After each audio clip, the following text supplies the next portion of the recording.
Yo, look at you. What's up, SG Trilogy? Man, that's a great way to come out the gate for episode 115. What's up with you, AC? Episode 115 of the Collective Podcast.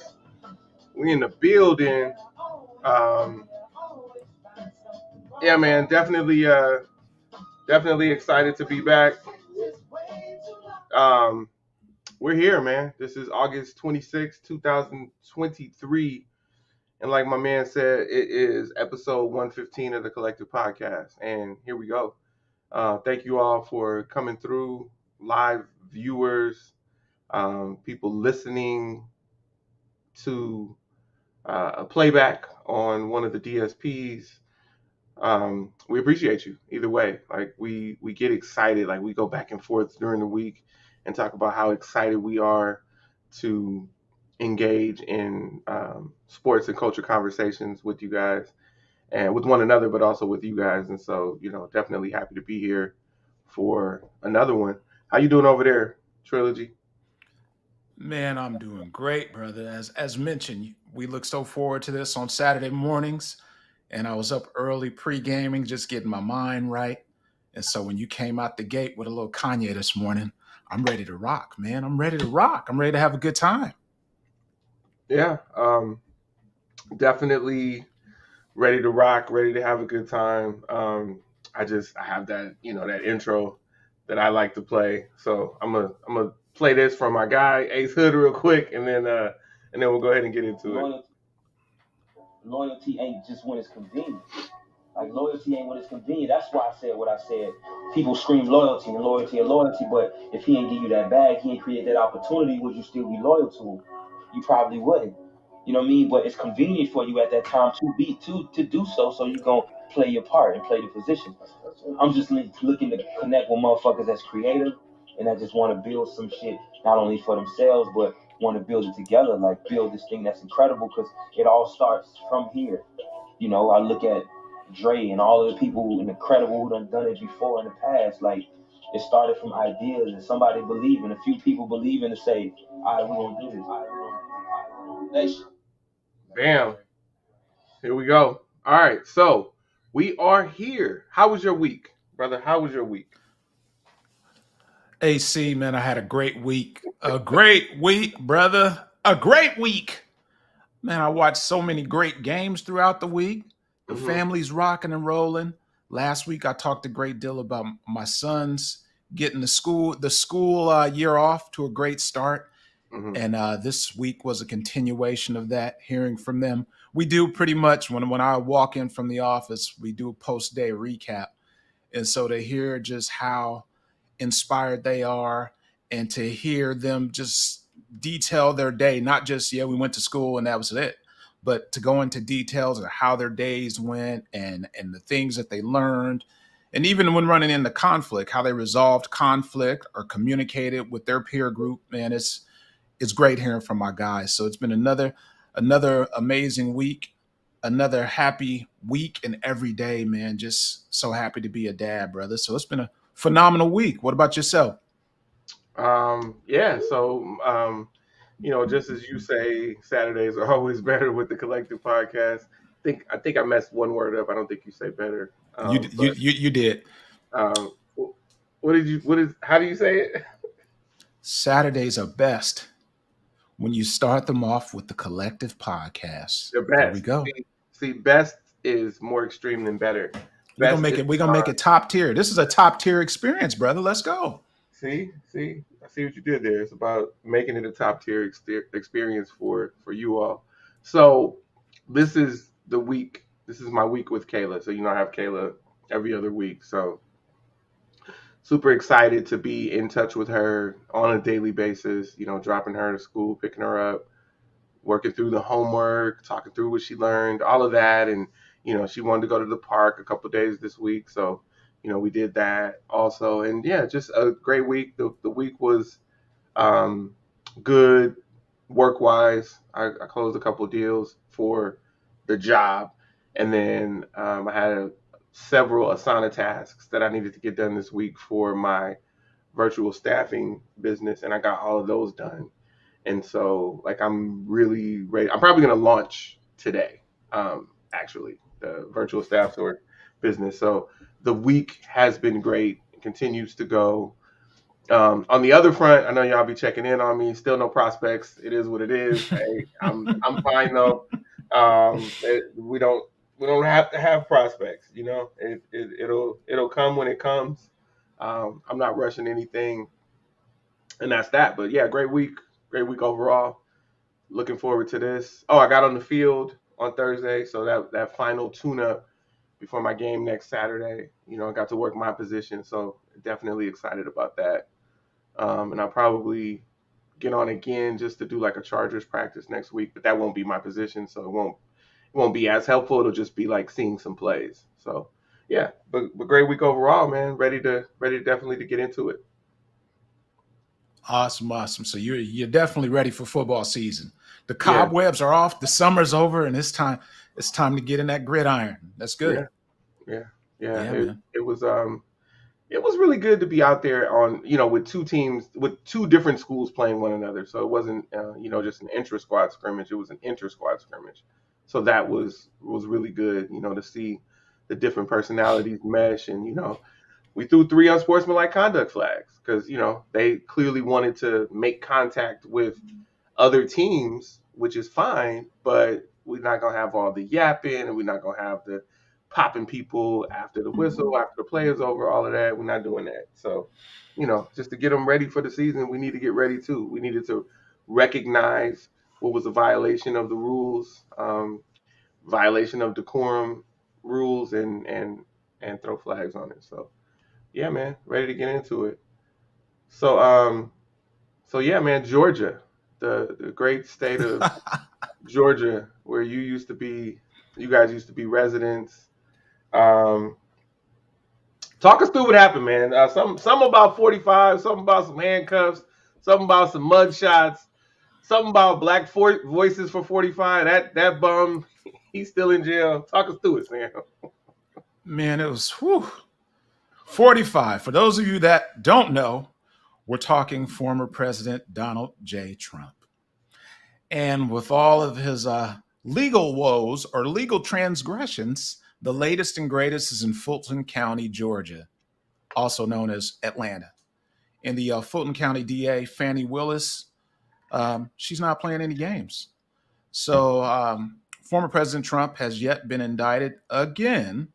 And this go round is for interfering with the election, in which he has been adamant, and the MAGA community has been adamant that the election was stolen from Donald J. Trump.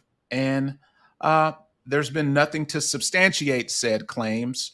But yet, the interesting thing is, District Attorney Fannie Willis, she is pressing forward, and she is not intimidated by the MAGA wing of the Republican Party. She's not intimidated specifically by Donald J. Trump or any of his co-conspirators.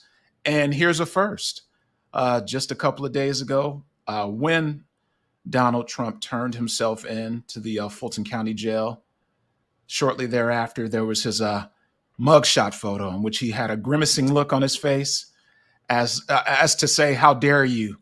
How dare you making me the first president to have a mugshot?" So quite a lot happening. Quite a lot happening, and that was in lieu a day after the GOP debate for the presidential hopefuls from the GOP party, which was also entertaining, to say the least. Okay. Man, what did you think about all that you saw? So, you know, it's so lots of circus theatrics, like from his side, like still declaring his innocence and saying that it's a conspiracy. And oh, by the way, I get these spam text messages probably 3 times a week that say breaking news. Um, what is it? Not the stop the steal thing, but stop the witch hunt. Stop the witch hunt.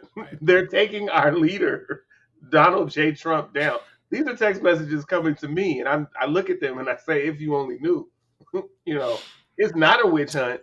But whatever it is, if this dude really was Hester Prynne and it was a witch hunt, then I would be on that side of it, like part of the witch hunt. But so I just do delete and junk. Um, but I think the most compelling thing for me. Good morning, Elaine. Good morning, Elaine. Straight out of Waco, Texas. Down the street Yes, from indeed. Hey, down Elaine. the street from Toucan Salmonum, like MF Doom said. Rappers is part of a complete breakfast. Waco, Texas. Shout out to Elaine. Good morning. Oh, let me post that. So yeah, just having the mugshot. I think that is absolutely amazing, and I think that whereas I don't believe that anything gets through to that guy. Like I think that he still thinks that he's untouchable, but that in some ways has to be a dose of reality for him. Because in a lot of ways he's like, oh, I'm the first to like be a non-politician. And, well, not really, because that's been done before. You had that actor Ronald Reagan do that and wind up there. So you're not really you're not the first fool. You are the biggest fool to ever hold the office, but not a lot of firsts from you, and that's a really bad first, right? Oh yeah, and that was funny too. The 215. I was like, really? Is that what's on his? I don't think they have weight on the passport, so that's the weight on his license. Like he had a No, DV. that's the weight. That's the weight. His ideal weight. This is ideal weight. Yeah, that's it. That's and I don't know if you've seen the memes, but someone had put a meme had his stature standing next to Lamar Jackson, and it was hilarious because the same height and same weight, Oh and yes. but yet Oh, see. it didn't even look remotely close. Shout out to you, Annie Lane, for that, and whoever put that meme together. And Yes. so here's the thing for me. A lot of times, I like to let me see. So when we were talking about that situation with the AAU parents and son and friend that got pulled over, one of our guests happened to point out that it was a sister who put the stuff in wrong. And I don't know if that's substantiated at all. That was Javon that mentioned that. And like we want to hold our people accountable too, right? That it's important. Like we don't just hold the people that are not our people accountable. And so we're not gonna go on without mentioning Harrison Floyd. So I just want to let y'all know, say his name twice. Harrison Floyd. That's my second time saying it. That's the last time I'll say it. He is the leader of an organization called Black Voices for Trump. I don't know why there need to be black voices for Trump, why there should be black voices for Trump. Trump's really loud enough on his own, and there are lots of voices for him. But Harrison Floyd is part of the conspiracy. So Harrison Floyd was also indicted. Harrison Floyd also turned himself in.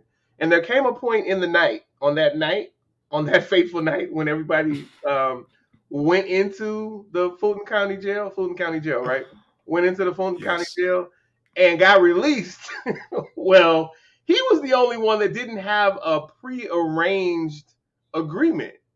And so he had to wait to see the judge the next morning. And then he was denied bond on top of that. So Harrison Floyd, a black man, I said it 3 times, is the leader of Black Voices for Trump. And I just want to know, sir, where did all of that get you? Because your life is shot right about now. And I just want to know. Just want to know. You don't know him, do you? No, I don't know No, him. I did But not. I will say that. I did not Listen. see that clip, Elaine. Look, I will say this. By no means are we here to tell you politically what you should do. By no means.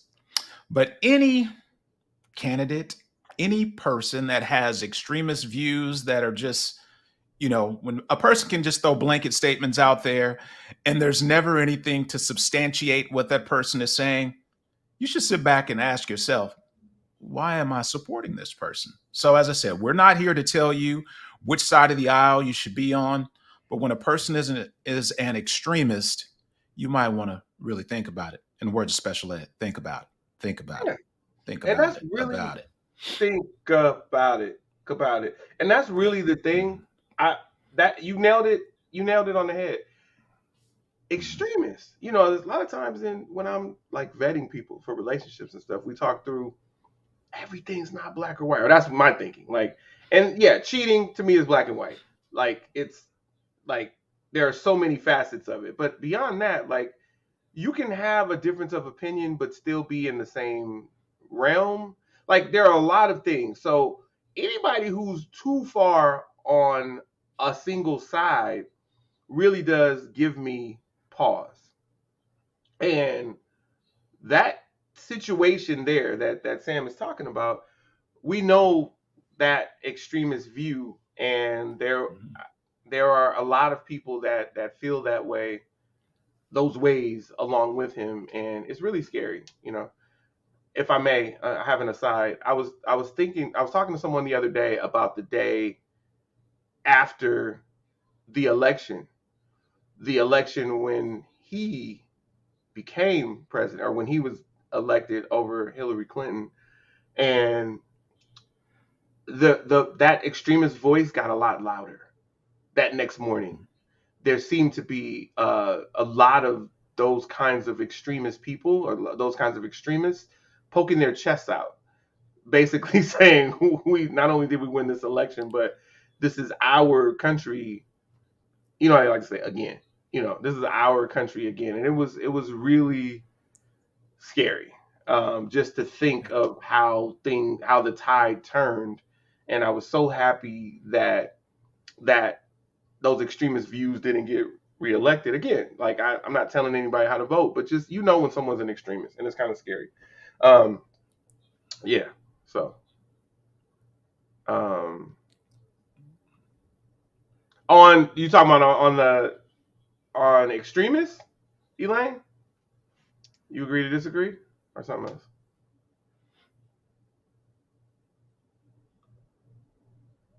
Like a lot of streets downtown, one way extremists. Okay, I got you. I got you. Okay. All right. So Yeah. for those Yeah. listening and not watching, I'm letting you know what Elaine L. Williams has said. Boy, if I said Don's whole name, it would make him cringe, right? When you saw him, Don from Atlanta. Um, all right, so yeah, so that's where I'm at with it. That's where we're at with it. An interesting day for the country, and you know, sometimes things happen, and you see someone fall from grace, right? And you're like, oh, I didn't see that coming. And then some people are like sad, and other people are like, nah, they deserved it. But this wasn't really a fall from grace. Like this dude has been a bum like the whole time, and you knew, and a tyrant, and you knew this was coming. And so it's a celebration. I have okay, Lynette. Okay, Lynette. I have a friend who is a teacher at a school in Los Angeles. And um, I'll say this, he looks more like Trump than he does like us, but he despises that guy. And he always tells me, like, he says, hey, when that new indictment so when the first indictment was coming, he said, I'm taking time Mhm. off from school and I'm getting drunk for 3 days, and you're just not going to be able to find me. Like, I'm taking a week off of school. So I think the indictment happened like in the summer or during some kind of it was during like spring break, I think. So he didn't have to take any time off, and you couldn't find that dude. He showed me his Costco run, and it was probably $200 of spirits, from Costco, and Costco, very reasonably priced. And so every time there's a new indictment, he's like, "I'm taking time off from school, AC. I'm taking time off from school," and so he gets blitzed again, and that's really, really, really funny to me. But yeah. All right, man. So WNBA. WNBA, man. Let's transition. We've given the aforementioned person enough of our time. Yeah. So you can go ahead and do it. You can go ahead and do it. All right. Yeah. So WNBA, man. I know we've gone back and forth. What I sent you a screenshot last night. You said, "Man, what are you sending me?" And Yeah. literally, it was a, it Yeah. was a. So last night I watched the Atlanta Dream versus the LA Sparks, and man, that game, record wise, both teams aren't really doing that well this season. but the game was competitive, and it was a close game down the stretch, which I enjoyed, and then the Sparks prevailed. But more importantly, let's go to the big dogs in the WNBA, and let's kick it off with the 30-4 Las Vegas Aces. Man, y'all already know. Y'all already know where I'm at with the Las Vegas Aces. That's my squad. Like I jumped ship off the Sparks as soon as Asia Wilson became a member of the Las Vegas Aces. So that's just, Candace was in Chicago. Candace was my favorite player when Asia Wilson came in, but Asia Wilson became my favorite player. So that's Asia Wilson's whole career. She's my favorite player. The Las Vegas Aces, 30-4. They're playing the New York Liberty 4 times in August, so they already had 3 of those, and the Liberty are up 2-1. But as far as the standings are concerned, they're 1-1 because one of those games was the Commissioner's Cup final, which didn't count as an actual game. So that loss, it only counts for the psyche, right? And after that loss, they came back, and we already talked about that. They came back and beat up on the Dallas Aces. But Asia Wilson, the leader of the Las Vegas Aces, came out after the loss to the Sparks. So they lost to the Sparks, and we talked about it, and I was clowning the Sparks, so I'll say that. I still feel that way. 99 times out of 100, the Aces are going to win that game, but the Sparks came through, so shout out to the Sparks for and what did I tell? Wait, did you hear it here first? Because what did I say? Don't let records deceive you. You can run back the clip. There you go. No, you said that, and I doubled down on it, and I said, yeah. Let the records deceive you. Like this is not on paper. Does this make any sense, or in reality? But the Sparks did win, and so that's why we play. Wait, hold up. And you did say, make no mistake about it, the Sparks are going to get their whipped or kicked. That's what I did say that first, but then I came back and said no. They'll probably keep it close.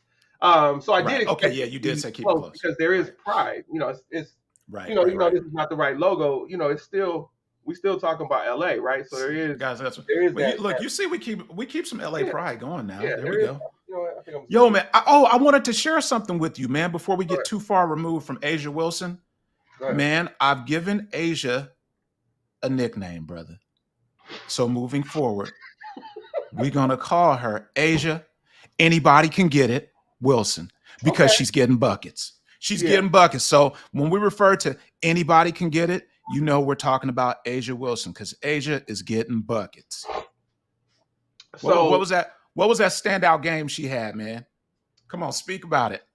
So yeah, I mean, she had a few points the other day against Atlanta, and anybody can get it. And he's talking about buckets, but anybody could get it with blocks. Anybody could get it with steals. She's gonna change your shot. Like Asia Wilson is gangster. Yeah, I didn't know the Aces. Oh, they finally made it they were finally invited to the White House and made it out. Yeah, that's a weird thing. All right, well, I'm glad that they got that honor. I missed Daddy Lane, so thank you for that. Yeah, she stole my thunder. So 53 points she put up. Mm-hmm. Tied for the WNBA record for single points in a game with Liz Cambage, actually. 53 points. And the funny thing is, as she was at 49, and there was a blocking foul called that the announcers took exception to. And it was funny because one of them, the sideline reporter was an AKA. So no, they're not AKAs, but Asia is an AKA and the sideline reporter is an AKA, and it was Greek night at the arena, but they took issue with the foul. They were like, well, it is a foul, but ... And here's the thing. As an official, you don't know that Asia Wilson has 49 points. We're not walking around with stat sheets. we're not looking up and seeing how many points people have. So they're thinking that just because we all knew she had 49 points, that the official knew that she had 49 points and called the blocking foul that was a foul, but that wasn't enough of a foul for them, that the officials was somehow trying to get Asia over 50. And it really didn't make any sense, but they don't know that. So the opposing coach kind of took exception to it too, and actually wound up getting herself ejected on the other side of the floor. And so with that foul, Asia went over 50 and had 51 points. And then with the technical, she wound up with points. She was trying to leave the game, but when the ejection happened, Becky said, well, stay in the game and get them extra 2 points. So that's where she got free throws 20 and 21 attempts, and then free throws made numbers 19 and 20, and that put her at 53 points. But they just looked like a team. They were a team on a mission. Mm-hmm. They said, yeah, Los Angeles got us, and that was their first loss at home too. And so they went into Atlanta, and the dream stayed close, even with people down. Like one of my favorite players, one of Asia Wilson's college teammates, Alicia Gray. She's injured, and so you have other people stepping up for Atlanta, and they definitely played until the end against Las Vegas. 53 points in 32 minutes. Yeah. 30-4. Did you have anything about the game, or do you want to move on to New York? No, real quick, man. One thing that I must state, we talk about when it comes to, say, the top tier of each prospective sport. And so speaking specifically about basketball, man, it's like when you see those top tier players, they're able to break down the game in a certain way where the game is really slow to them, how they see the game. And Asia is just literally poetry in motion. And it looks so sweet with her being a southpaw because, man, she's giving the defender fits trying to defend her. And she's so smooth with it, man. And it seems like you don't really get her flustered. So once again, shout out to Asia. Anybody can get it. Wilson, let's go. Shout out to anybody can get it, Wilson. That is absolutely classic. So recently, so let me just step in real quick. So Satu Sabali, who plays for the Dallas Wings, was injured the other night. A player wound up getting her second flagrant foul. Her second flagrant foul, fouling Sabali, and so Sabali was injured after that. And the Minnesota Lynx fans allegedly cheered her injury, and jeered her, like celebrated her being injured. And it's not common for fans to celebrate an injury. A lot of times they'll just be like, okay, well, they'll let out a sigh of relief because you can't help anymore. But for them to actually cheer that, if that really happened, and it seemingly did, I watched it back, it did happen, that's really bad. So Sabali came out and said on social media after the fact that the fan base, I'm paraphrasing now, the fan base in Minnesota is disgusting. To see someone get hurt and celebrate that is not WNBA culture. And then she went on to say the terrible words from the sidelines all game long. So that's tough, man. What are your thoughts on cheering an injury, Minnesota? All right. Well, having lived in one of the toughest sports cities in America, talk about Philadelphia, Philly, yes, the city of brotherly love and sisterly affection, but Philly fans are always like, F your feelings, F your team, and they don't care.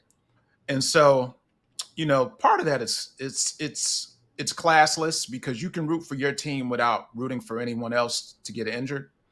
And I'd rather see my team defeat a team that's, has all of their players that are full strength. So, I think it's classless when you get some fans that, even the fans that are demonstrative to players when players are trying to walk through the tunnel and you see fans throwing stuff or yelling stuff, Man, there's no time for that. And it's funny though that when you look at a lot of fans, and especially the fans that tend to have been former athletes or hope to have been athletes at some point of their lives, but their skill set didn't take them to the next level.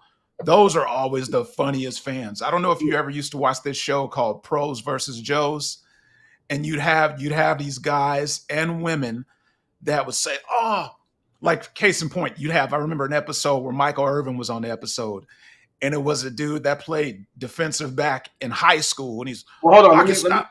Let me call Yeah. OPI against Michael Irvin because he was always.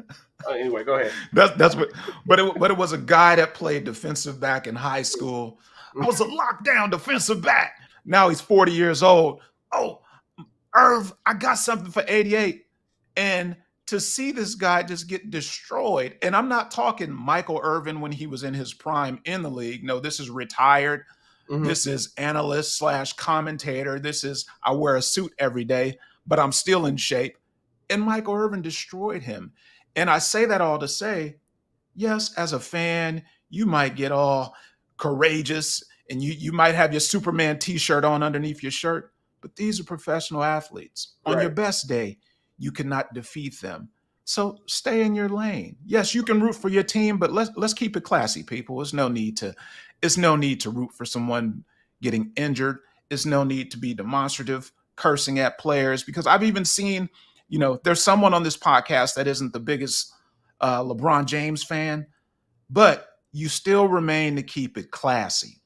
And I've seen LeBron walking through the tunnel. I've been at games where there are people along the sidelines that are just saying all kind of reckless stuff to him. And I'm like, come on, why are you talking about this man's kids? Or why are you cursing at this man saying this, that, and the third? Just chill out. You can root for your team without all of that. Yeah. And and what's really funny about what you say is, Ghost of Podcast Past. What's really funny about what you say is a lot of how I feel about LeBron James's game is based on the fans. It's not even based on LeBron James. Like, I recognize his greatness. I think I'm more realistic about his greatness than most people who think he's actually greater than he is. But I'm realistic about it, right? But yeah, that's really the thing. Like, I've not ever, and it is, I haven't really been able to be a fan as an adult because I've either been, working games at whatever level, or if it was a pro level, then I've been a sports writer when I've been in the building. So, I'm kind of just watching the stuff and not really being able to be a fan anyway. But anytime that I was a fan, I was never screaming at the other team, maybe screaming for them to miss free throws or something like that, but never talking about them. Like, when I was a student at UCLA, and you can't even compare this to Cameron Indoor Stadium, but when I was a student at UCLA, I used to feel bad about what the student section was saying about some of those players from the other school. And I was sitting on press row. I was a member of the media even when I was at UCLA. And I was like, man, this is disgusting. And I know that was like lightweight compared to what happens in other parts of the country, because that's Brentwood. I mean, I know it's Westwood, but it's across the street. So, Bel Air. So it's a really interesting thing, and the fans feel so entitled. And there are times when you feel so entitled, and then Steven Jackson comes and introduces himself to you, and that's really what that kind of thing comes from. Like, probably 1% of you guys can actually do something to these people physically. You probably can't touch them, as an athlete, like Sam said, and then maybe 1% of you guys can actually go toe to toe with them. But the 1% that can are not the ones that are out there jeering. It's the ones that absolutely can't. And it's like, you say all that, and I felt this even as an official, and I'm small, but you say all that, you're yelling that from your comfy seat in the stands. But would you say that to me in the parking lot if it was 1-on-1? What do I mean? You big and bad with everybody around, but like, do you really feel that way if we're in a silo? No. Okay, then you probably shouldn't be saying it. Like, Right. that's the thing. Think about that when you're coming at people, right? There Going it back is. to playing, no place for that. Yeah, and they don't know sports. Yeah, it's No. Elaine says, and I bow down to Elaine when it comes to knowing about, because Elaine's done it at a much higher level than me as a player and even as a parent of a player. She said it's hard to even hard to even call them fans. And yeah, false courage. Like, a lot of times we used to say when it came to certain things, it was liquid courage, but now they don't Hmm. necessarily even have to be liquored up. They could just be these people who are so entitled and they feel like, their opinion matters and they paid for a ticket or they got a pass. So, um, their opinion matters and they get to poke their chest out. And if somebody deflates that chest, then what? You brought it on yourself. Yep. And Malice in the Palace showed us that clearly. yeah. Yeah, So, showed us that clearly. all right. So circling back. Hmm. Um, the Aces 30-4, the New York Liberty 26-7. So they're 3.5 games back, and they play the Aces one more time. The Aces have 6 more games, and the Liberty have 7 more games.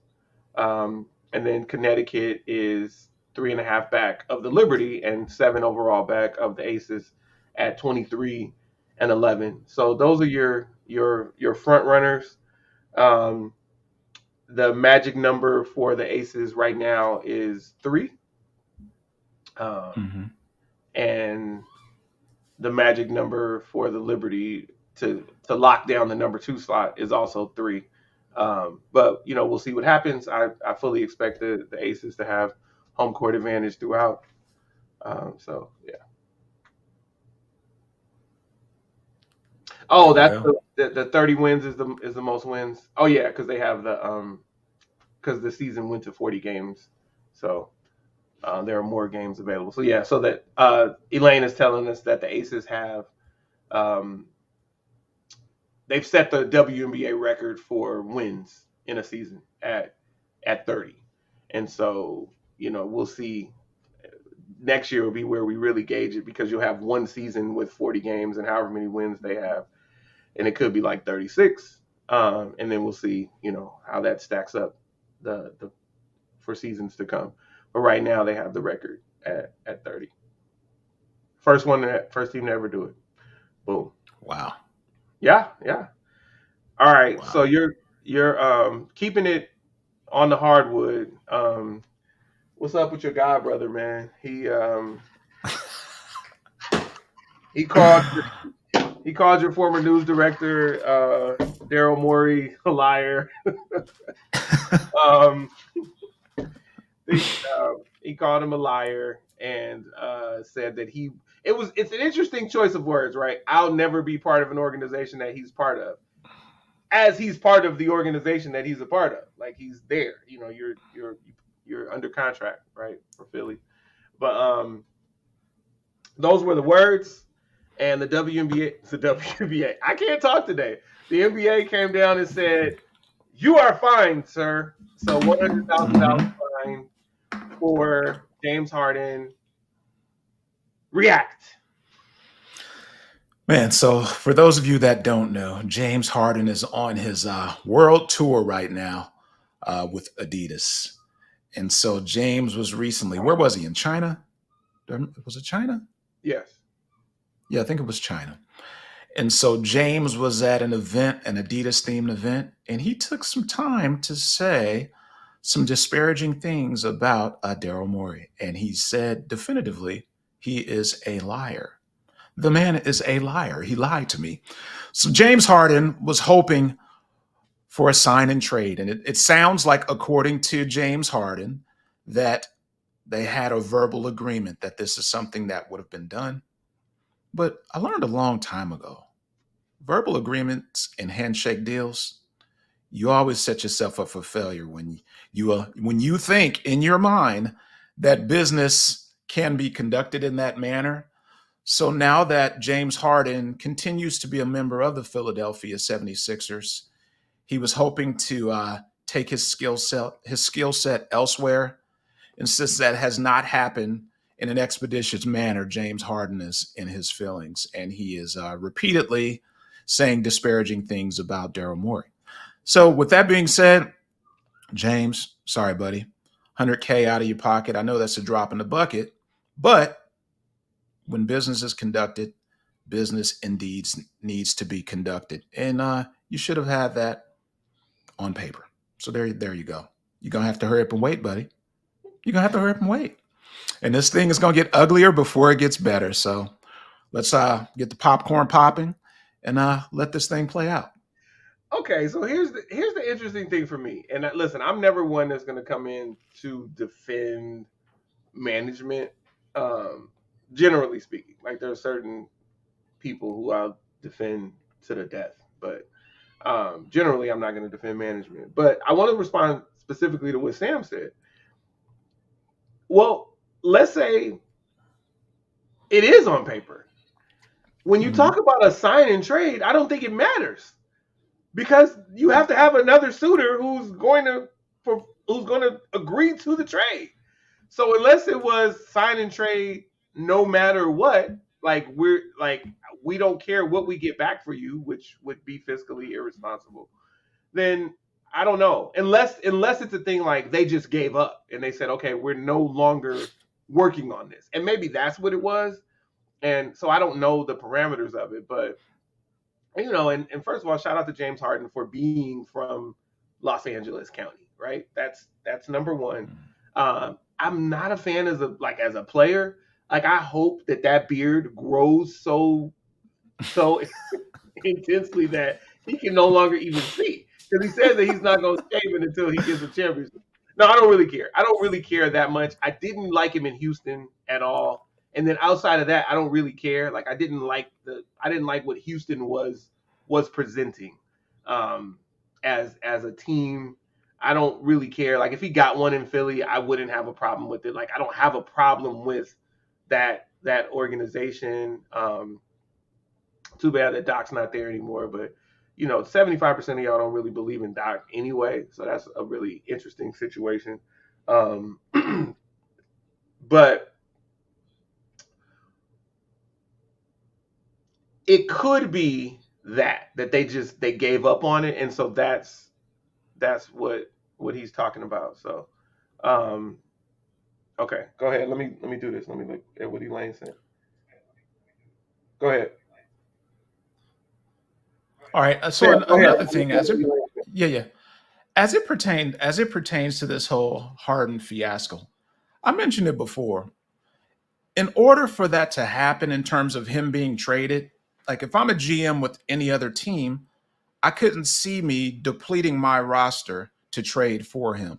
And so I mentioned before, I think it would have to be a situation in which there were three teams, maybe even four teams involved, even to facilitate a trade. Because if I'm a GM of another team, I'm not going to trade for James Harden straight up and have to give you three or four players, in essence, depleting my roster just to add the king of the ISO who wants the ball 30 touches a game and he's not going to pass it. So no, I'm good. Right. They will have to get extremely creative in order to facilitate a trade for James Harden, especially at this stage of his career. I don't know. I don't know if the risk outweighs the reward. And that's key. That's key. So we don't know, but what we do know is there's turmoil. So he said, Sam said, get your popcorn out. I'm not really gonna be paying attention. Like it'll be fun and all of that, but I don't care. However, when the fine was announced, I called Sam and said, so an appeal has to come because that's part of what the Players Association is going to do. And then we tried to remember who the president of the Players Association was, and we remember that it was McCollum. And sure enough, Mhm. that there was an appeal filed by the Players Association for against that fine. Um, Yeah, I'd say the PA, the brass with CJ McCollum, Grant Williams, and others, they definitely have their hands full because I get it. You are filing an appeal on behalf of a player to help that player have a voice, but I don't know in terms of what that process entails. Yes, you file an appeal, but do you file an appeal just for the sake of filing an appeal, or do you actually feel that this appeal is warranted in this situation? Then I guess only time will tell when it comes to that. I agree with Elaine, though. Harden is a distraction. Because if it's not his way, what's he going to do? I'm going to take my ball and go home. I'm done.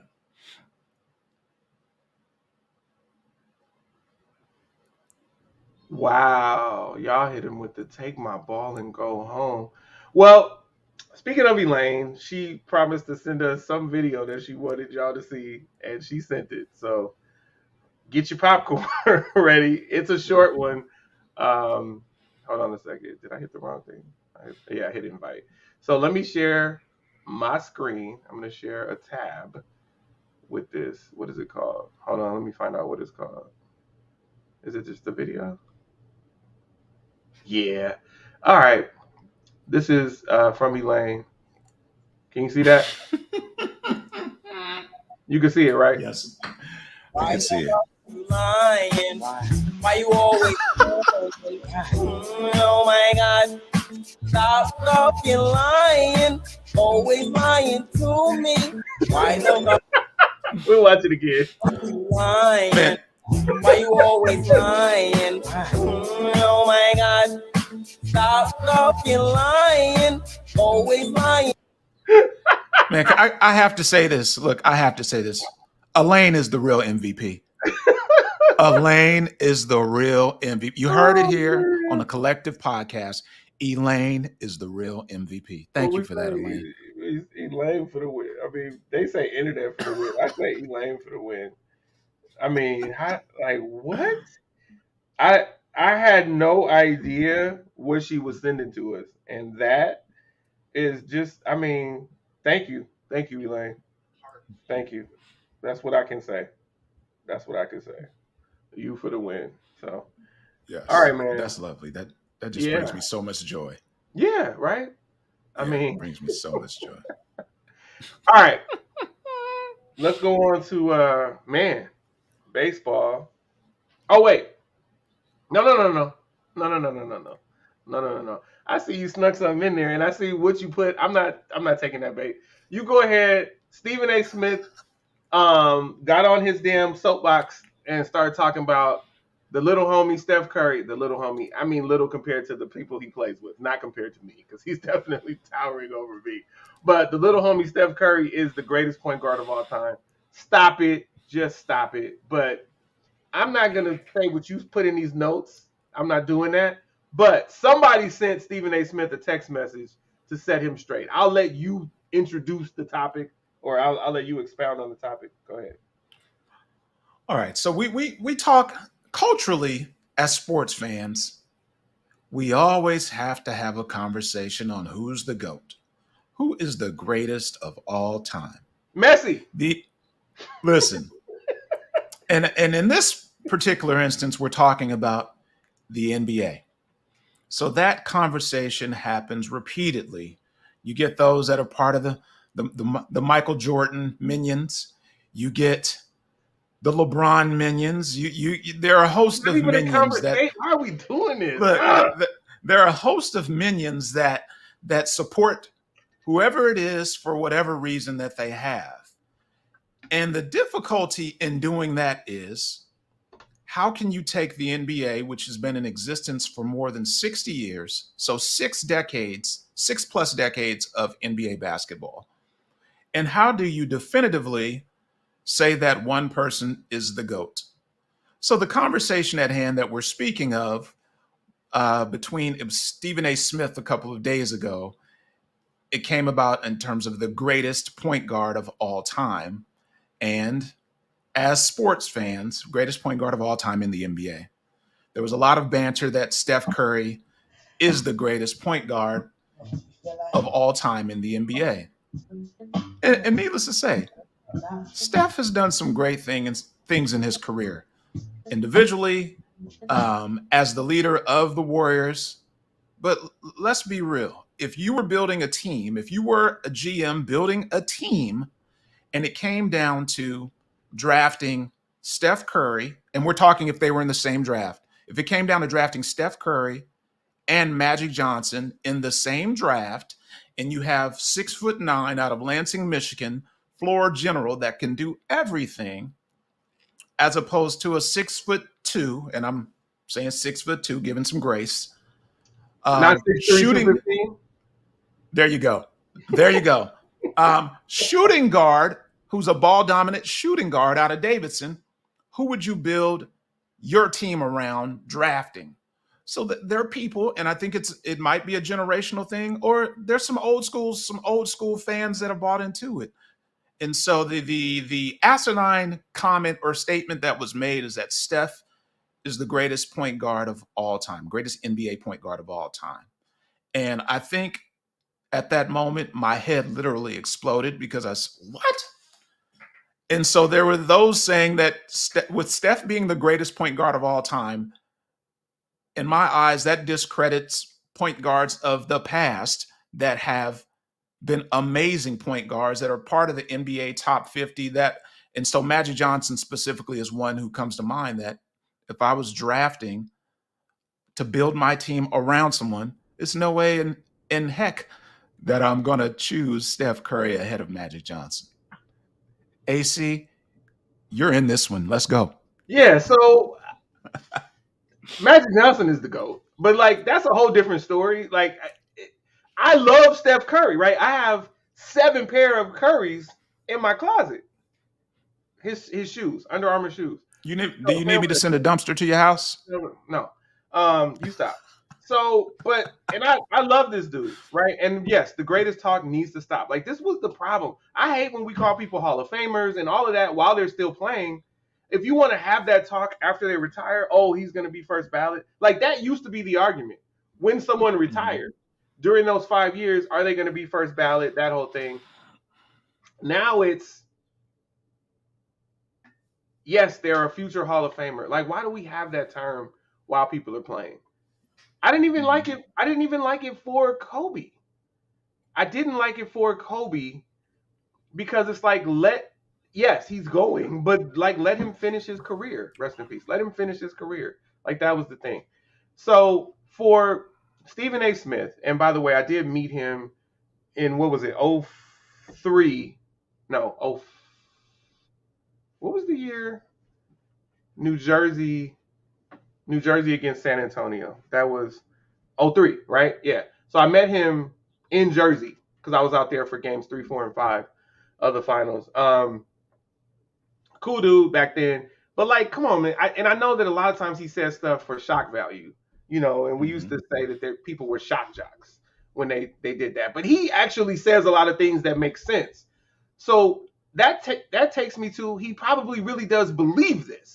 And it's like, how is it possible? First of all, this is hybrid basketball. I didn't even realize Steph Curry was a point guard, right? Was a point guard. That's what I meant to do. Do the air quotes at the right point. So that's weird. And also, when you have Magic Johnson, there is no argument. The only argument against Magic Johnson at point guard is Don Staley. It's not Steph Curry. And that's worldwide, cross-gender, that whole thing. But 1 and 2 is Magic Johnson and Don Staley. No Steph. And Steph is an all-time great. We can say that, but he's not in the discussion for the greatest point guard of all time. And it's disrespectful to him and to others to even go there. That's my thinking on it.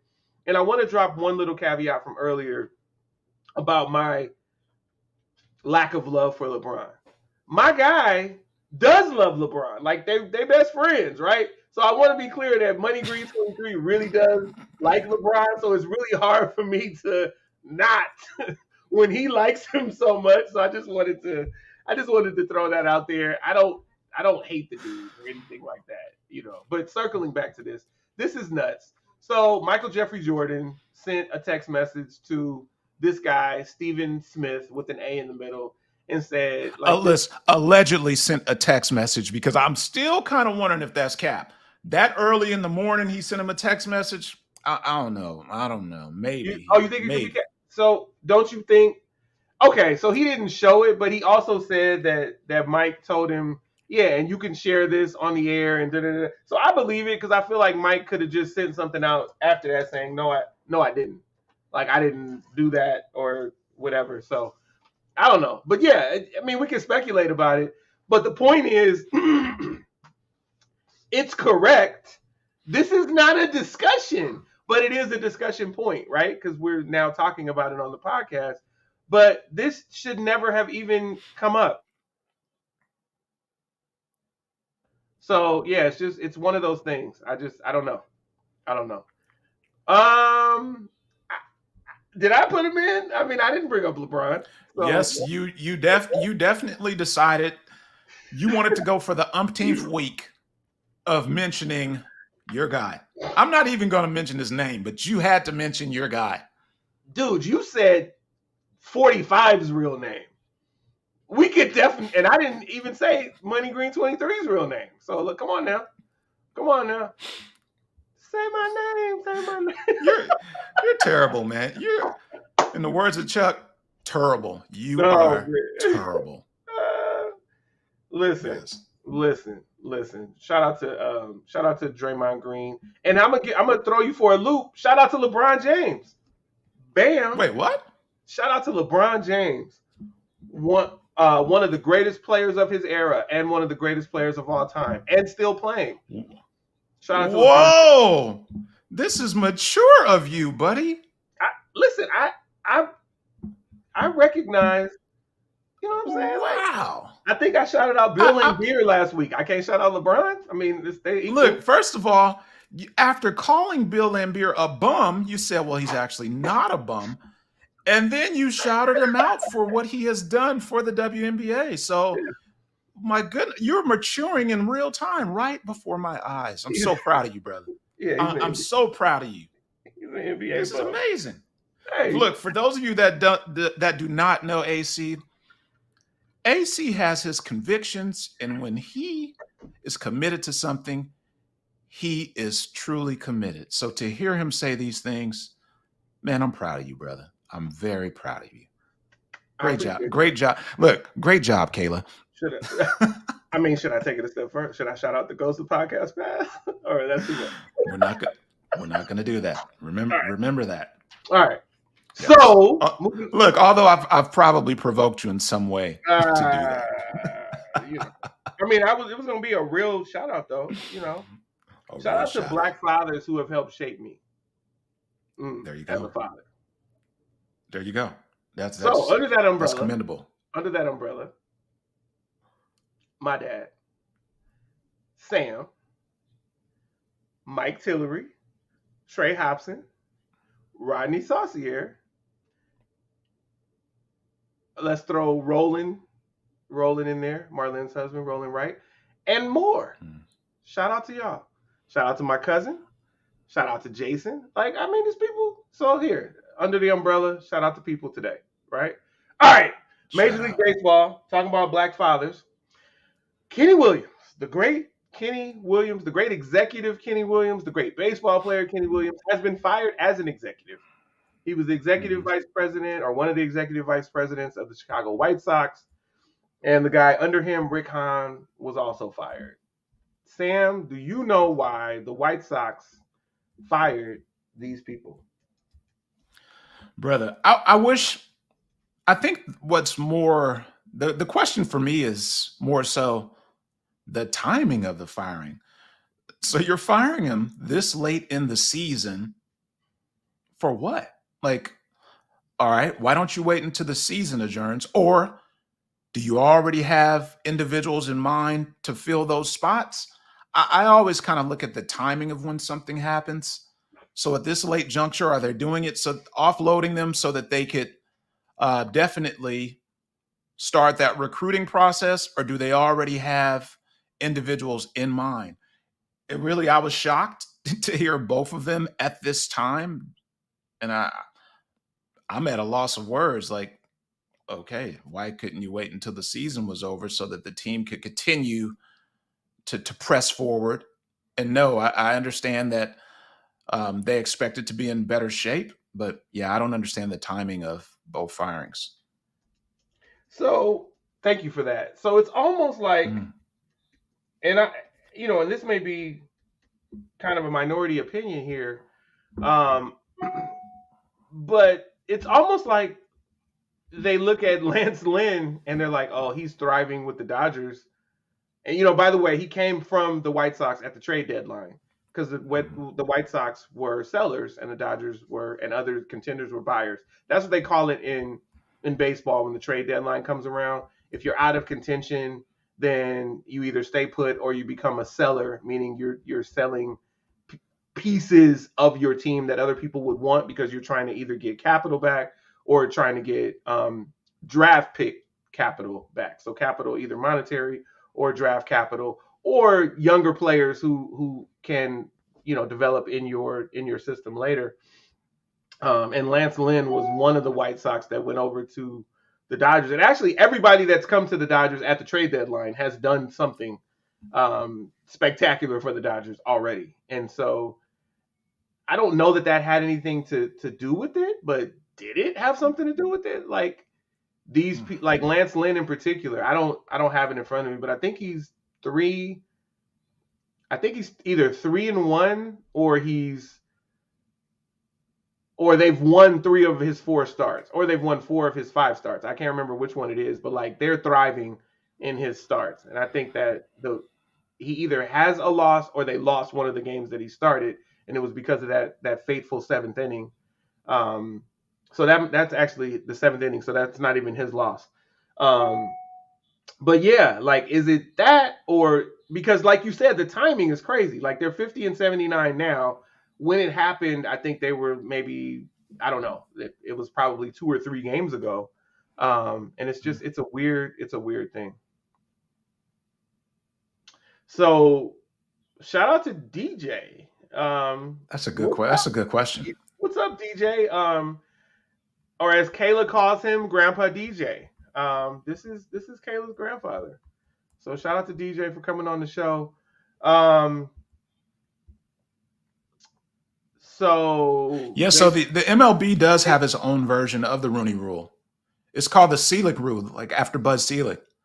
And so it's a rule in which it requires teams to interview one minority candidate for managerial and front office openings.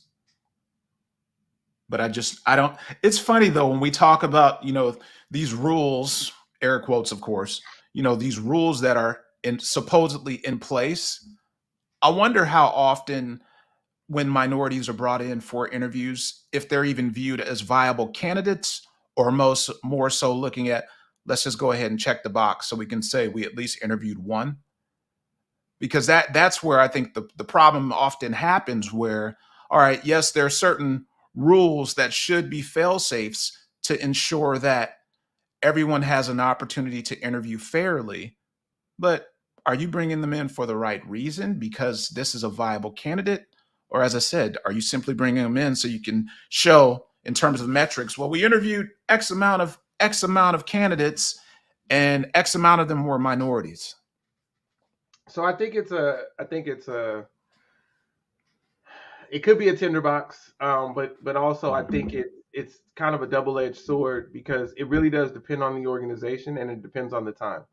So what's kicking this conversation off is the Chicago White Sox, who obviously hired a black man as a GM, and then he moved up to executive VP. So Kenny Williams has moved up in that organization. And so it really does depend. Like you hope that it's for the right reasons, but one thing that seems to at least be good is that certain of these black candidates, even if it is for the wrong reasons that they're being brought in, they still go through the interview process. So they get these interview questions under their belt and, they see, how certain things play out and transpire. And so when they get in a situation where they are seriously being considered, then, they're more prepared than they otherwise would have been. And it seems that our candidates have to be more prepared than their counterparts because others just get thrown in and they don't need it. And this takes me back to one of my favorite players, Dave Stewart, who I got a chance to talk to extensively when he was on staff with the San Diego Padres. He was the assistant general manager with the Padres. He had a similar role with the Toronto Blue Jays, but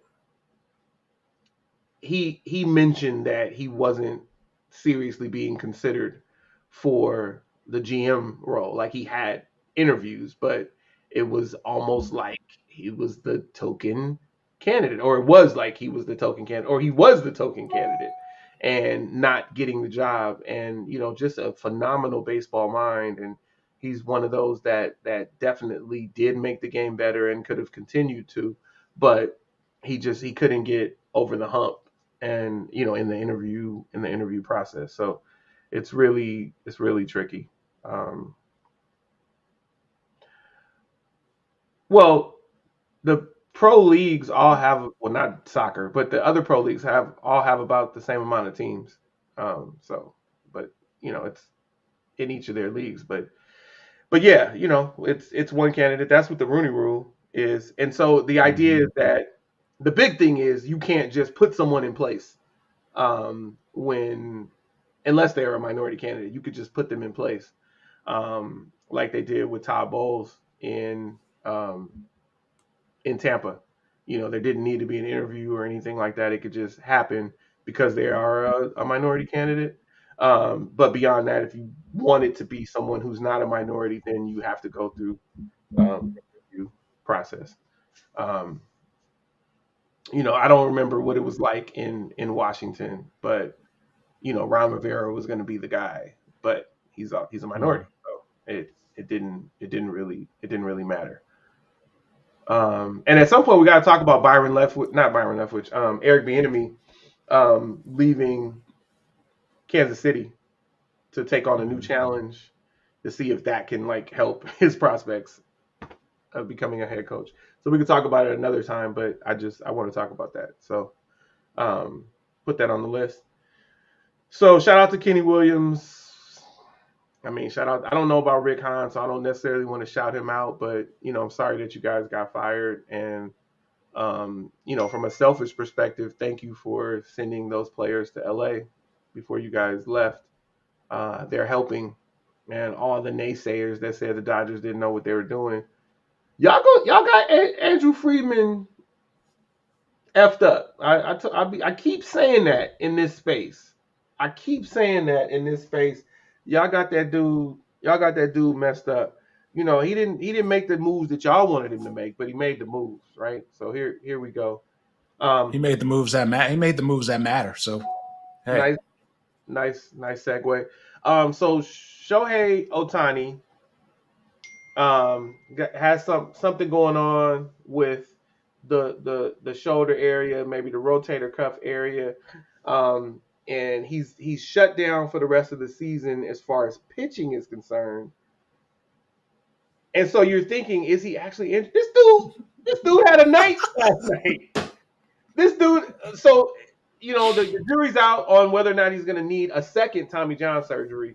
And for those that don't know, Tommy John surgery is named after Tommy John, who was a pitcher in Major League Baseball and had that rotator cuff surgery. And so they've just called it Tommy John surgery ever since. But the dude had a night last night. I know it was 2 walks and a hit. I don't know what else because I fell asleep watching the highlights. And so, yeah. So the interesting thing about this is the Angels did not deal him at the deadline because they were still in contention, or so they thought. They were like at 500, and they thought they were still in contention. Well, they are no longer in contention, and so the idea is, okay, well, did you mess up by not moving him? Because now he can just leave, and you won't necessarily get any pieces back for him. But what are your thoughts about him if he can't pitch? And what are your thoughts about the Angels not moving him? so my thoughts about the Angels not moving him is that's actually great because I'm hoping that he simply gets on that highway and heads north to Chavez Ravine at some point to join the Dodgers organization. So hopefully, yes, he did have a great night last night for a Japanese Heritage Night. And it was great for him to be out there. And man, I thought that he was completely shut down for the season. I had no idea that he was just shut down pitching. But hopefully in this offseason, he has time to heal. If he needs to have surgery, get that done so that he can heal. And hopefully the Dodgers can work some magic. because I would love to see him in that Dodger blue.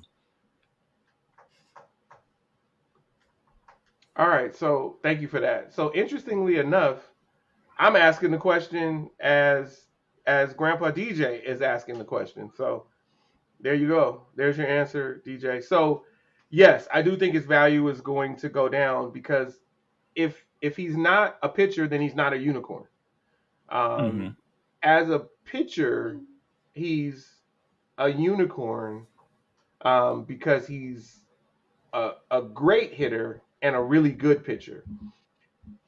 Now, here's the twist. He could potentially come back, and this is my humble opinion. He could come back if he does have that second Tommy John surgery and he's not, excuse me, up to snuff as a starting pitcher. He could be a bullpen arm. But here's the thing. It's a tough market. He's not Frank Thomas, but he does hit for average. So that's the interesting thing. Like, do you bring him in as just a DH? Because he's not a position player. He's not great at any position other than pitcher. And so that definitely does reduce his value. So we don't know. We don't know. But if he's not a pitcher, here's where I differ with Sam. If he's not pitching, then then I don't know because I know JD Martinez is not going to go forever, but he's going to still cost a lot. And if you're not a position player, that's tough for me because the Dodgers generally have a stable of position players that somebody gets the night off and they're the DH. We don't need. We did take a risk and sign JD Martinez as the designated DH, pun intended, the designated hitter, but he's also trying to reestablish himself. So he was a low-cost player. And shout out to JD, who was also on the Red Sox back in the day with Mookie. So there's that. So it will, in my opinion, it will devalue him. Because here's the thing, that contract is coming before he can even pitch again. If he does have surgery. And if he doesn't, then it's like, if he doesn't have surgery, then it's like, is he one pitch away from completely tearing it and needing surgery and then not being able to, having the surgery and then being out for 8 months as a hitter and being out for maybe, a year and a half as a pitcher. So it'll be interesting. And I'm glad I don't have to make the decision. But if he can still pitch, greatest player I've ever seen is Ricky Henderson. Are you saying that? See how I didn't even think about that? Are you saying Ohtani is the greatest player you've ever seen, DJ? Is that what you're saying or asking? No, I didn't watch. I'm not blessed enough to have seen Willie Mays and Jackie Robinson and all of those players back in the day. So I can't speak on them. But in my lifetime, Volume 1, shout out to Jay-Z, I got Ricky Henderson. So yeah. Or are you just asking? Yeah, that's he's the greatest player. Yeah. Okay.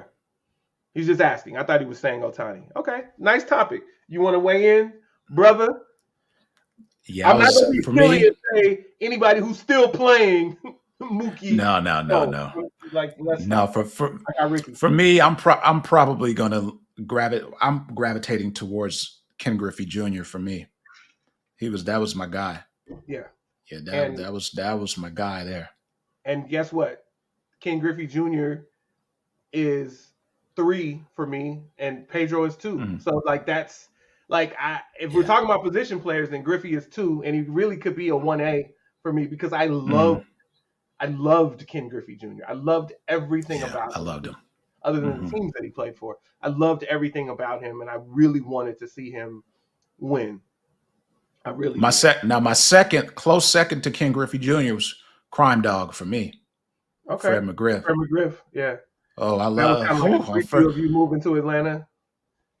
Bruh, Crime Dog was locked down on first base, bruh. Yeah. Crime Dog was Crime Dog was a problem. Now, you talk about unicorns. Now, he was a unicorn because he's a black first baseman in Major League Baseball. So how about that? Yeah, seriously. Yeah, Crime Dog, man. Whew. Yeah. The name Nina, alone, though, yeah! it's like Nina. Yeah, Look Crime at this. Dog was that guy. So he's a close second for me. Okay. Griffey Jr. followed by Crime Dog. Okay. Well, Griffey's second for me. Yeah, So I guess between the two of us, it's Griffey's up there because he's one for you, he's yeah, two for me, and so that makes him 1.5. So that's pretty good, man. Um, yeah. Listen, it's episode 115 of the Collective Podcast. I am AC from LA. He is SG Trilogy. We got Grandpa D. This is Kayla's granddad, Grandpa DJ checking in. We got Elaine checking in. We got Nina Grubbs checking in, and Nina and Elaine know each other, so that's dope too. Good morning to you all. Thank you for checking in. If you're listening back, thank you for listening. We really do look forward to this during the week, and you know the format has shifted a little bit. Like you guys have all seen this, been a part of the podcast the entire time, and so it's one of those things where I'm excited about the direction of it, and having my brother on is just is a part of that excitement. It's also icing on the cake, but it's part of that excitement. Like we talk about it throughout the week and go back and forth on our topics list, and then we'll send each other stuff like, do we want to talk about this? Are we going to talk about da da da da? And like, oh, we talk, like I say to him, like, what is Nina gonna say about Arizona sports this week? And is Elaine gonna come on? So like you guys are part of like the discussion, and Right. I'm gonna play this back for Kayla so that she can see that Grandpa DJ came on. So that's dope. But No, so man. thank you. No, to kind of dovetail off what you're saying, man, I like the fact that it's organic because we have so many conversations leading up to it. And the funny thing is, I thought about it yesterday. We typically have these early evening, all right, man, talk to you soon.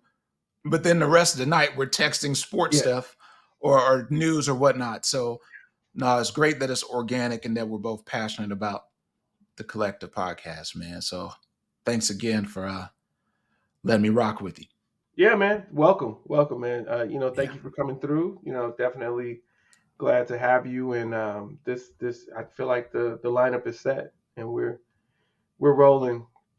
Speaking of lineups and speaking of people doing dances at the trade deadline and all of this and all of that, let's talk about it. So, in the American League, we'll give you guys an update.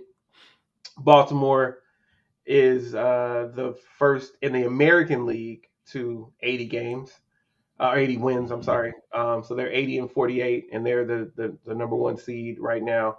And the number 4 seed is Tampa, which is also an American League East team, and they are currently 3 games. They're 4 games back in the loss column, but 3 games overall.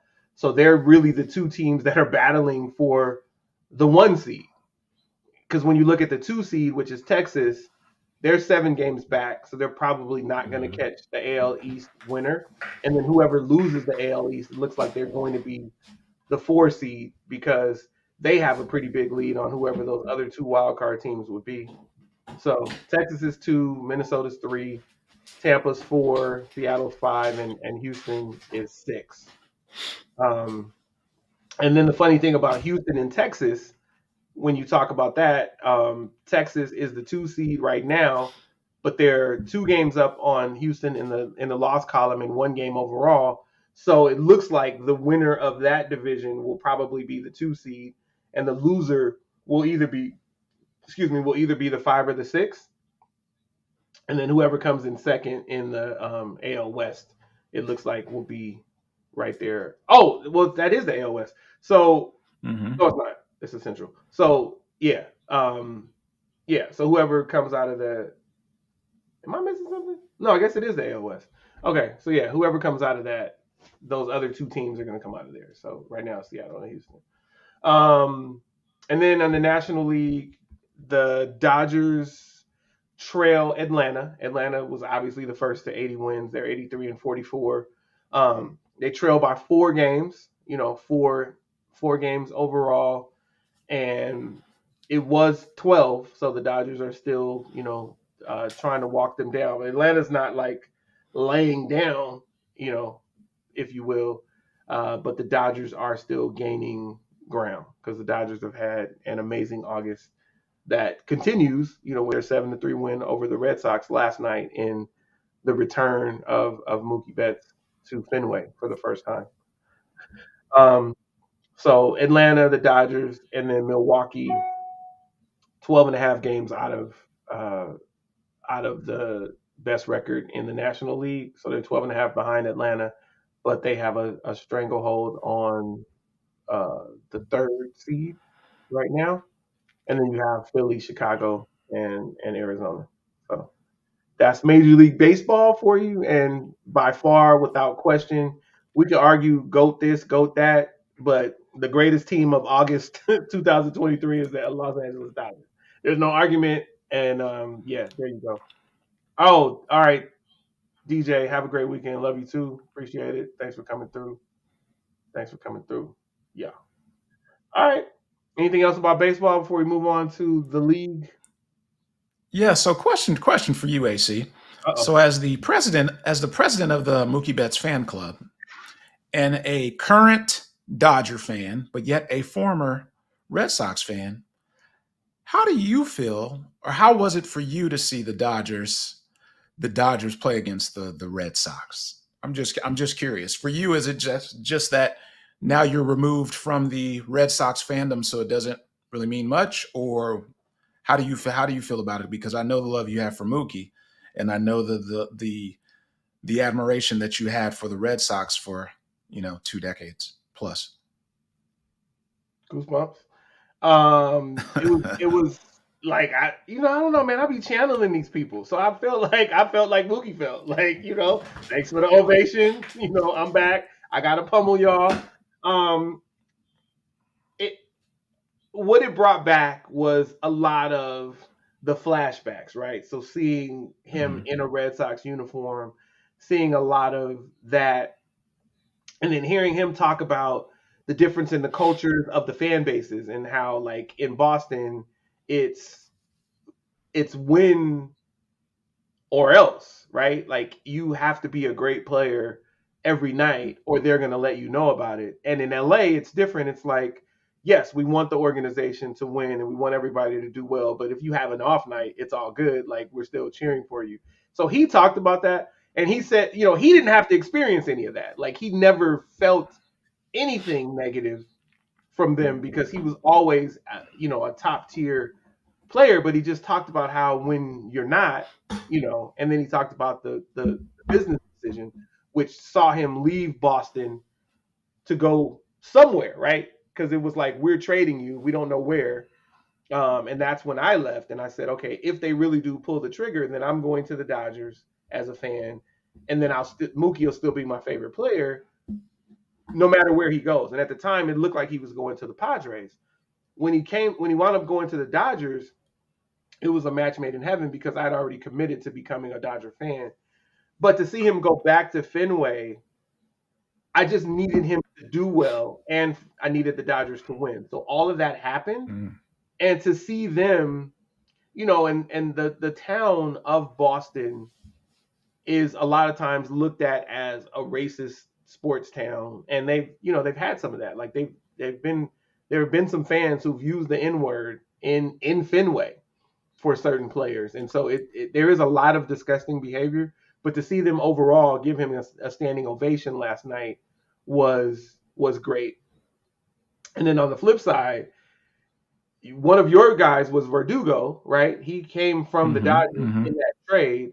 So I don't know Verdugo, right? Because I haven't been a Dodger fan with Verdugo. I know Verdugo from when the Red Sox beat the Dodgers in the World Series, but I don't really know Verdugo. So I was actually happy for him to get that leadoff home run, because it seemed like it made him feel vindicated. So he could do that, and then the Dodgers still get the win. And to see Kike, who just left there, contribute was important. JD didn't play, but that was important. And then I really love, like, Rafael Devers. Like, I watched him from his first game in the majors to now. He's an all-star. Like, Rafael, like, I saw him grow up, and to see him happy to see Mookie was important. So that's what I got. That's what I got. Thanks for asking. That's good. That's good stuff. I thought about you when I was watching the game, and I'm like, Just want to know. Have a good one, Elaine. Just want to know your feelings because having supported both franchises, I'm sure that it's delicate space because you're torn. One half of you, it's like you don't want to see the Red Sox implode, but yet you don't want to see them defeat the Dodgers also. So yeah, puts you in Yeah, and interesting space. Yeah, it does put me in an interesting space, but just for clarity, like I'm all in with the Dodgers. Yeah, and I don't want the Red Sox to do bad outside of when they play LA, but I'm also not like watching the standings or anything like that, and I don't hate the Yankees anymore. I don't care. I just don't care. I've spent 23 years hating the Yankees, and that's a lot of energy. I already hate the Cowboys, and so and the Celtics, so having to actually hate them too. I know. Give me 5 more minutes. So it was one of those things. All right. This is what I'll say. This is what I'll say with regards to the evil empire. I don't hate the Yankees, but if they never win a game again in the remainder of the time that they're on this planet, I would not be sad. There we go. Yeah, facts. Yeah. The thing is, I don't. Here's the thing. I'm taking shots. I don't even use any energy to like. Do we even hate the Giants anymore? They suck. We don't even care about who wants to expend that energy? Talking about the San Francisco baseball Giants. I mean, sure, I'm down. Like, let's hate them, but they suck. Like, I'd rather hate the Padres, and so they suck too. So we got to get to Nina's Diamondbacks. Like, I don't hate the Diamondbacks. So it's one of those things where I don't really hate anyone in baseball. But I know, like, my badge says I hate the Giants, but they're not a threat. They're not a threat. So I just want to be clear with that. They're not a threat. And I don't have anything against any of the Arizona teams, Nina. I want that on the record. I don't like the Cardinals because they're in the NL West. I don't care about the Diamondbacks. Not NL, NFC West. So I really dislike them in football, but that's it. All right. There you go. Shout out to Nina. Speaking of the Dallas Cowboys and the San Francisco 49ers. Yes. Okay, so Robert Griffin III came out today, or it might have been last night, and said that now the 49ers moving up in the draft to draft Trey Lance is now officially the worst draft pick of all time because they gave up draft capital to move up in the draft to draft him, and 2 years later, he's no longer on the team, and he was just traded for a 4th-round draft pick.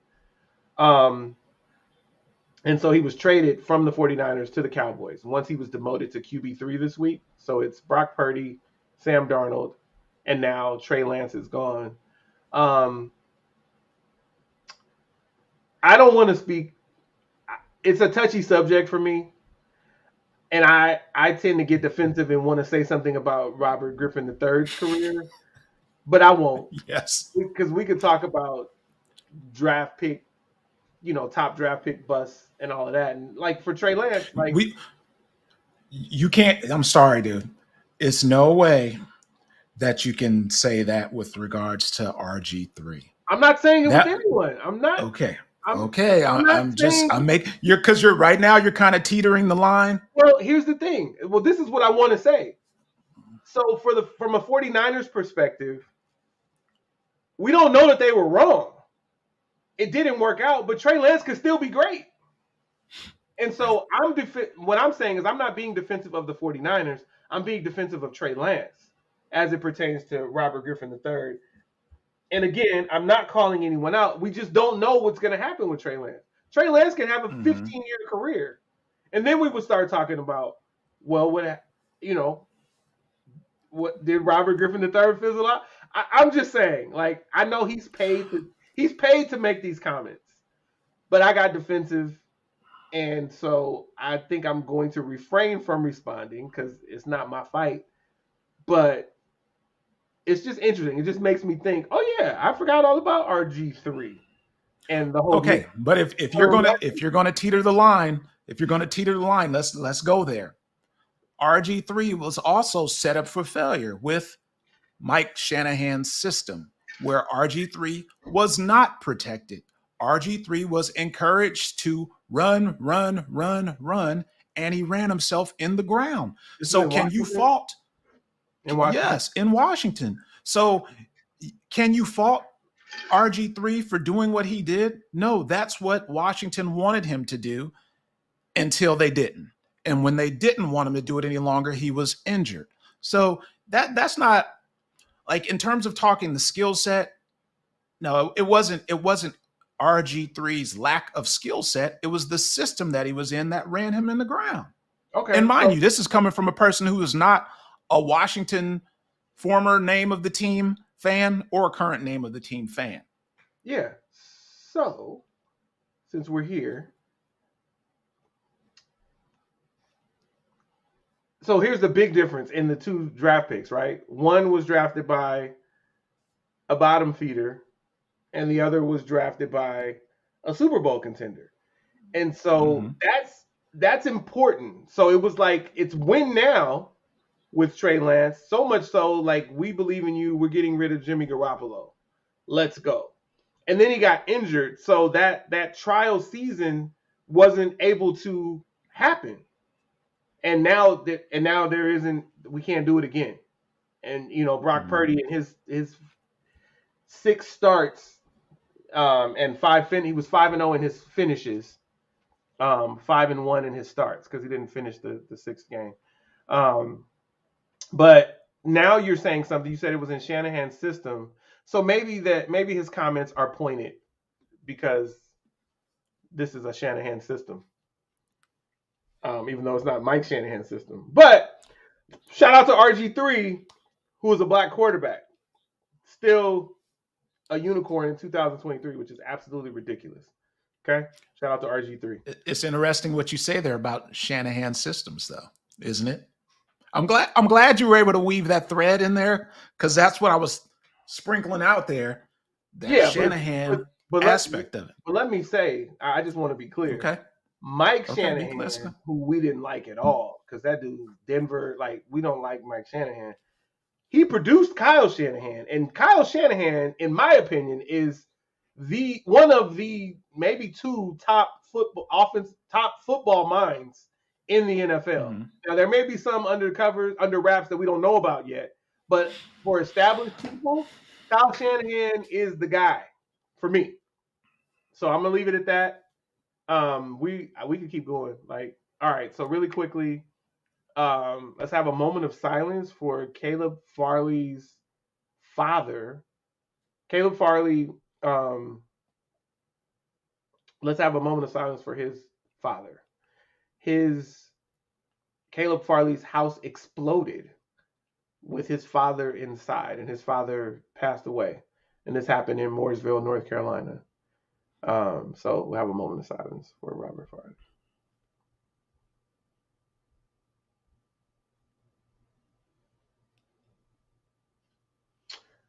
Super sad. Like, you're like, I don't even know. Yeah, that's tough. Circling back to the Cowboys, Sam Williams, defensive end. He has a mugshot. Talk to us, Sam. And so Cowboys defensive end Sam Williams, after last week's preseason loss, Sam was in his vehicle and he was pulled over and ended up being arrested for possession of a weapon along with THC. And so this isn't his first, these aren't his first dealings with the authorities. Just in December, he was arrested for reckless driving. And then also a couple of years ago in college, he had some other legal woes that he was dealing with in the domestic abuse space. And so now Sam Williams has yet his latest encounter with law enforcement. And now we're going to have to see how this plays out, because apparently the possession of THC is where he could potentially end up in some hot water. Okay. So there we go. It's interesting, man, when it comes to the league, especially during the off season or the preseason. We quite often kind of just hurry up and wait to see what guys are going to get themselves in trouble during the off season or preseason, and it's unfortunate, but hopefully, he could get his act together and focus on football and make sure that he is aligned with his respective team to ensure that he doesn't lose employment. So, Sam, got to get it together, brother. Get it together, Sam. No pun intended. Good morning, James Montgomery. Thank you for joining us. So, again, I introduced this UFC bout last week, and I was like, well, the main event is Sterling versus O'Malley. I don't really care. Well, I wound up caring, and I wanted Sterling to win. Sterling was the champ, and you see where I'm going with this. Sterling was the champ, and Sterling got his ass destroyed. Sugar Sean O'Malley destroyed this man in the second round, and he calls it the Sugar Show. And I'm not a fan, but I'm not a fan of Sugar O'Malley, but watching that destruction, like it came seemingly out of nowhere because they just kind of didn't do anything in the first round. And in the second round, he got him with a shot, and then he just attacked him and pummeled him. And the next thing you know, he didn't tap. It was a TKO, but it was like, okay, you got to stop this. And it was like out of nowhere. And that's what O'Malley was saying. He was like, if this guy is the greatest middleweight of all time, when I destroy him, what is that going to make me? This is the confidence that he was walking in with, and he was the underdog. But yeah, it was a lot. So anyway, and then the India has a moon landing with the Chandrayaan 3. So that happened. Yeah, that was really gruesome, Nina. That was really gruesome. Yeah, it was. All right, we're gonna close this out with NCAA football. Navy is playing Notre Dame in Ireland. It's happening, so I'm mentioning it. I don't really care, but boom. Anything? No? All right, cool. Now, Reggie Bush is suing the NCAA. He wants that Heisman Trophy back, and as much well deserved. He needs it back. Run that back. That's one man's opinion.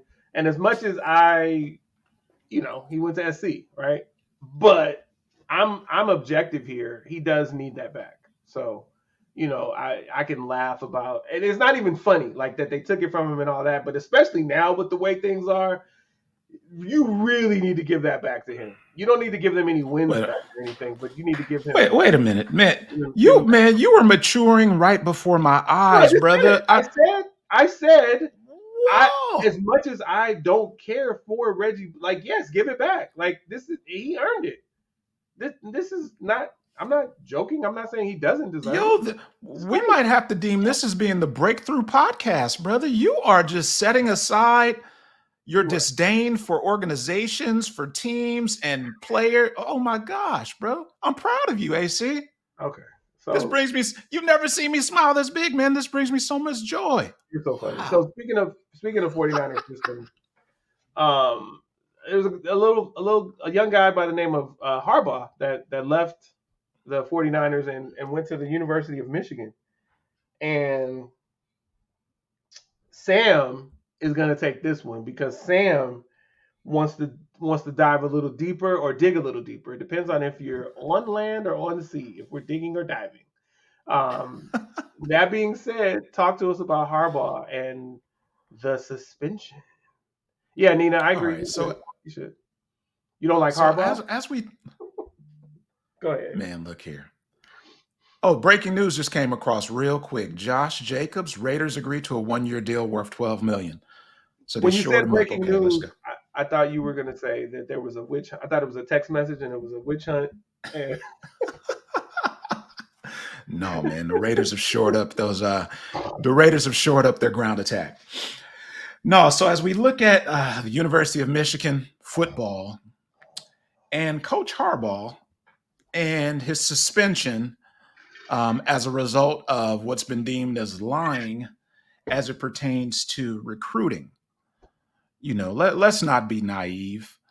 I think that the NCAA kind of plays favorites, and they'll find who their least favorite coach is every season and go after that person. Because my question that I pose for everyone, for our viewers, for our listeners, for you, AC, is, you know, is lying actually a part of the game when it comes to gaining a competitive advantage? Each team is looking to get a one up on the next team. Michigan is always out to get a one up on Ohio State. UCLA is always out to get a one up on USC. That's just the nature of the game. So now that you have Harbaugh, who's been suspended for his alleged practices of lying, not being truthful when it came to being in the recruiting space, is this something that's far-fetched, or is this something that is just a part of the game, and it is what it is? Oh, and you want Inquiring my minds want opinion? to know. Want my Man, opinion? go ahead, chime in there. Yeah, I think that lies by omission and untruths are a part of it for competitive advantage. I do think that is the state of it, and that doesn't make it right. I just do think that that's the state of it. So if we're gonna call it all out, let's call it all out. Let's not pick and choose. But I have breaking news. Breaking news. Are we still on this? Because if not, I have breaking news. Let's Breaking go. news. The reboot of Doogie Howser was just canceled on Disney Plus. It's called Doogie Kamialoha MD, and it ran for 2 seasons and 20 episodes, and it was canceled by Disney Plus. So Doogie Howser ran for 2 seasons. The reboot ran for 2 seasons. So no more Doogie. Breaking news.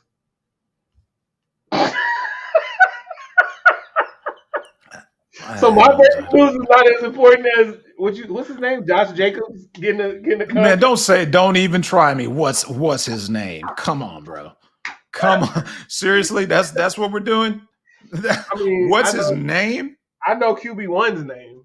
Shout out to Jimmy. Is he still injured? I mean, is he still not ready for the season, or is Yeah, he going to he's start? definitely not.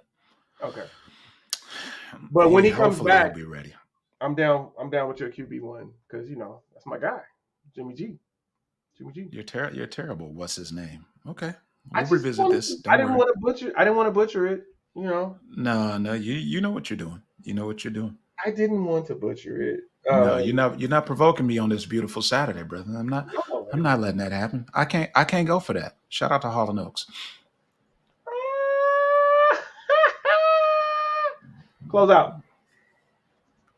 All right. We are calling this one this is a wrap. Episode 115 is in the books. It's been another fun, man. What is it?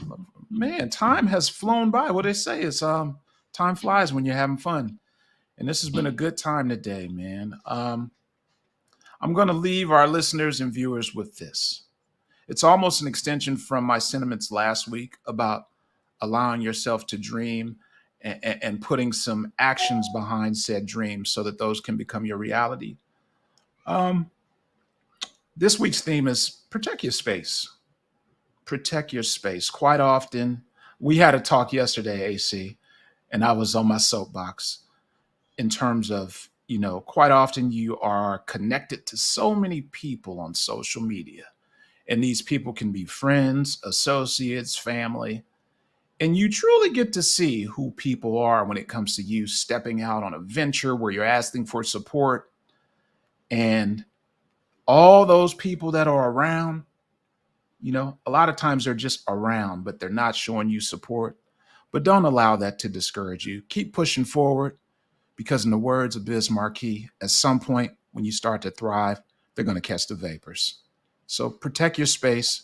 realize that, people a lot of times will talk a good game, and you continue to press forward. And when you start receiving those accolades, or start receiving what you set out to attain, they'll come. They'll come. So remain hopeful, remain focused, and always press forward. What about you, brother? Well, I thought that See, oh, thank you, working hard, Nina. dog. Like when you don't have much, like Thank you, Nina. or you I just trying to appreciate that. figure it out. You in the space of figuring it out, and quote unquote, people immediately think because this guy is successful or this person is doing something so well that they have it all together. I just believe in the idea of the fact that I'm gonna not only pull through this, but I'm gonna pull through it stronger, and we're gonna be stronger than we've ever been. And for me, the best is yet to come. You know what I mean? Whether I wear a watch or pull up in a The best is yet to come. Hey, listen. When you talk car, about I am when who you I talk am about home. thank you again for that, Nina. When you talk about perseverance, when you talk about drive, determination, it's important to stay the course. It's important to stay committed to what you commit to. Um, it's important to actually deliver on what you promise. And that's what I got you, Sam. That's what I try to do. I strive to be a person who is not only a supportive friend, as Nina said, but someone who is going to deliver on my promises, someone who is going to actually under promise and over deliver. And I think that if people strive to be that kind of person, then the world becomes a better place. Um, just Kayla is the light of my life, and I've made a promise to be the best father I can to her and help turn her into the greatest individual that she can become. And that's just one of my commitments, but it's my most important commitment. And to achieve that, or part of me being able to achieve that, is delivering on my commitments in other areas of my life. And so that is all extremely important to me. So I just want to leave you with that. Like I say every week, maybe say it in a different way. Please love on your loved ones, and let them know where you're at. Let them know how you feel. Let them know, you know, who you are, and continue to love them. Let them know that they are loved. That's what I've got, man. Once again, this has been episode 115 of the Collective Podcast. I am AC from LA. He is SG Trilogy, and together we are the Collective Podcast. And we have updated Contact Us. For now, the website is still the collectivepodcastofficial.com. Maybe next week it'll be different. It might be tcpodofficial.com. I'm going to work on getting that done probably today. But you can catch us on YouTube at tcpodofficial, on Facebook at tcpodofficial, on X, formerly Twitter, tcpodofficial. We're on IG as tcpodofficial. Look at those updates, y'all. It's just uniformity, right? And then on IG, I'm AC from LA. He's SG Trilogy. On X, I'm AC from LA, and he's SG Roman numeral 3, SG3. Listen, it's been a wonderful run. We're gonna keep it going. Like I said, this was episode 115. Episode 116 will be on a special night at a special time. So it'll be this coming Wednesday at 7 p.m. Pacific, 8 p.m. Mountain, 9 p.m. Central, and 10 p.m. Eastern. I did that because Sam usually mentions 3 time zones and leaves out Mountain, so I wanted to make sure to mention Mountain Time this time.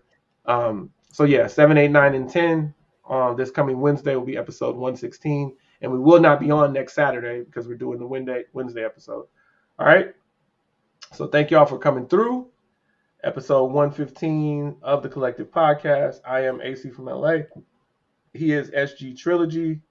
And we appreciate y'all for coming through. Like, as always, we appreciate you. And we out. Appreciate you. Thank you.